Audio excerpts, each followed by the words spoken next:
If you were ever to talk to me about Snow Day, I could tell you up front that I thought of the movie in the way that probably many kids who grew up with Home Alone thought of it. Now, granted, I grew up with Home Alone too, but at the same time, this movie just, I felt, spoke to me more than Home Alone. I really loved it back then, and, well, looking back on it now, I can acknowledge certain aspects don't hold up very well. Well, for example, something interesting to know about this film is it's actually not really an original idea. This was originally conceived as a Pete and Pete movie about a snow day, I suppose. But for some reason, I guess they couldn't get all the actors together, or Nickelodeon wasn't confident of the idea, or Pete and Pete was just didn't seem like it'd be profitable at the box office, so they ended up just retooling it to be its own thing. And, well, it's hard to say if it suffers for it or not. Like, it could very easily suffer because it's not connected to Pete and Pete. But then again, it could suffer because it could have suffered because it would be connected to Pete and Pete. Here's the plot. The film takes place in Syracuse, New York, and has 5 different plot lines, actually. Most of them revolving around one family, the Branstons. Preteen daughter Natalie, played by Zena Grey, loves the prospect of snow and cannot wait for the fact that a snow day will come, and it means total freedom from school for just that one day. She and her friends are very excited, one of them played by Josh Peck, and sure enough, when the snow day does actually come, she is gung-ho. That is until the moment where she remembers Snowplow Man, played by Chris Elliott, an evil plow driver who will often plow away the snow, and, well, rumor has it he's plowed away kids too. She plans to try to take him out with her friends that day, and in doing so, prevent him from reopening the roads for school the next day so that they can get another day off. So that's one plot line going on. Meanwhile, in another plot line, Hal Branston, her older brother, played by Mark Webber, is trying to get the attention of Claire Bonner, played by Emmanuel Cheriki, an attractive swimmer who goes to his school. And he finds the opportunity has presented itself when he discovers her jerk-ass boyfriend and her had just recently split up, even though the dumbass is trying to get back together with her in some way or another. He decides he's going to take the opportunity on the snow day to try and make it happen, and along for the ride is his good friend Lane, played by Skylar Fisk, who may or may not have her own thoughts on Hal. That may come into play later. Another plotline. Laura, the mother of Hal and Natalie, played by Jean Smart, is a high-powered executive or attorney who ends up stuck at home with the really young kindergarten or preschool-aged brother of Hal and Natalie, Randy. He's constantly trying to get her attention away while she's desperately trying to close some kind of a deal at work from home, and my god, that technology with the computer does not hold up.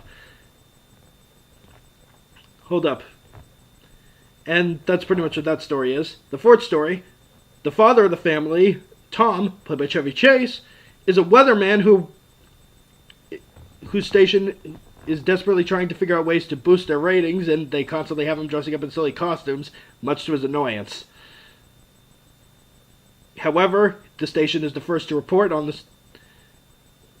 the giant snowstorm that creates the snow day. However, a rival, played by John Schneider, from the rival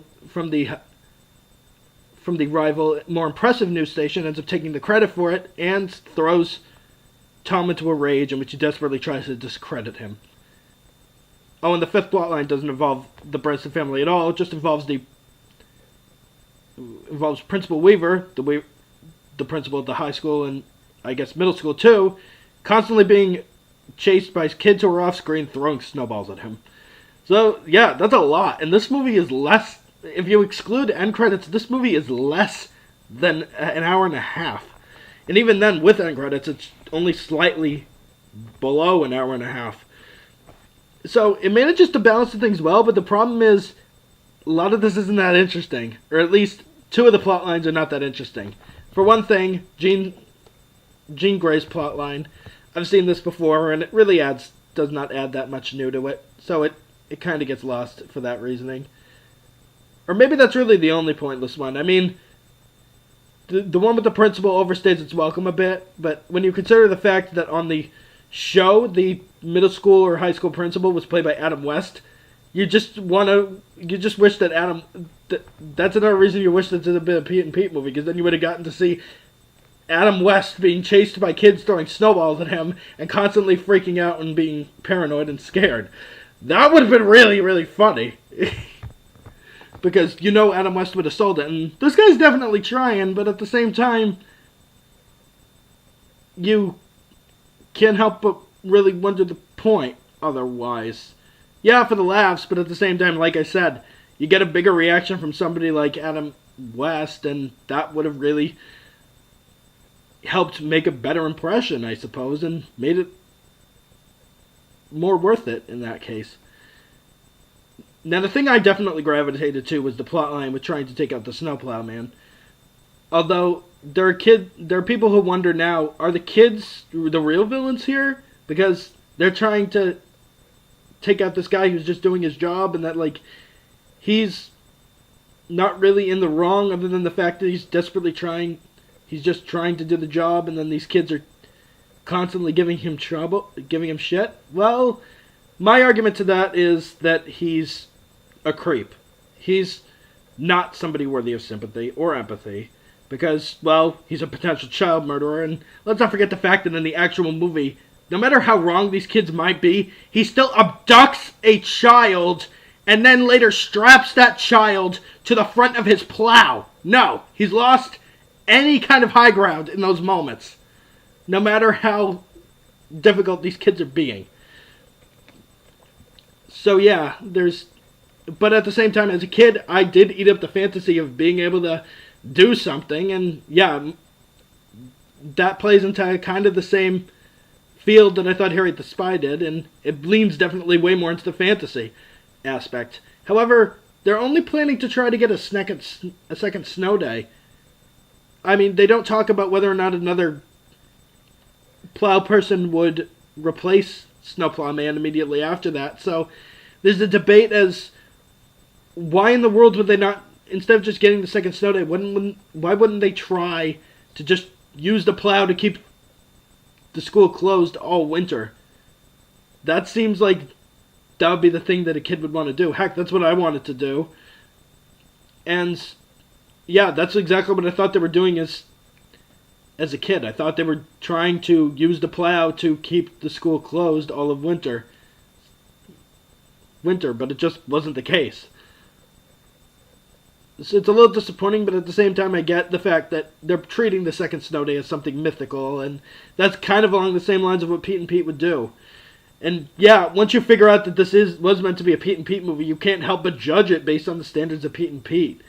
That is both a problem and a strength of the film, that when you realize it has that kind of surrealistic type of tone that it's trying to present, you can understand it better. But at the same time, you're wishing that these things had just happened on Pete and Pete. Like, you think of the teen romance plotline. No, I did not forget about it. And yeah, you probably think this would have been about Big Pete being interested in some other girl and then having to gradually realize that Ellen was the one he wanted to be with instead. And yeah, you think about that and you're kind of cheated out of it. You feel cheated out of that. Again, like I said, there can be plenty of people who think, okay, I can understand this movie and give it leeway because it's trying to be like Pete and Pete. But then others who just look at it and just like, I wish I was getting Pete and Pete, not this. And that said, I mean, I think the acting from everybody is good in it. I think that the writing, if you appreciate Pete and Pete and you're willing to forgive the fact that it's not Pete and Pete, I think you can get behind it. So, yeah, it's a tough call to make. If you want to see something that's just crazy and nonsensical, where everything doesn't quite add up, I suppose it works. At the same time, though, if you feel like you have a different kind of standard for nonsensical, then maybe the storm is something you can't weather.